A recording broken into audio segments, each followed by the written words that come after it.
If somebody is dealing with a lateral hip tendinopathy, one of the most important things is to dial in their rehab exercises or modifying their strength program so that we're helping that hip heal, not provoking it.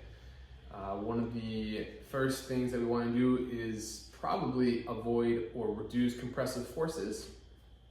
If you are working that hip in a position where it is compressed and then those muscles are also contracting, that might be prolonging your condition.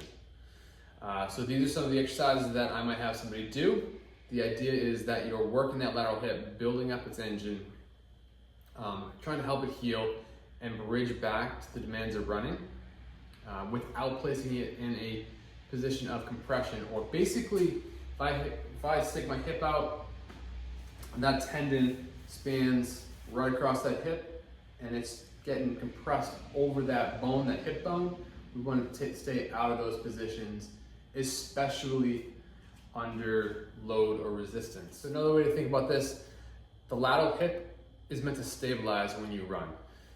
Every step that you take when you run, that hip helps us stabilize and prevent excess motion so we can go into our next stride.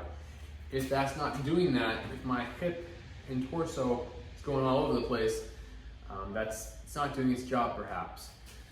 So when we do the strength or the rehab, we want to train it as such.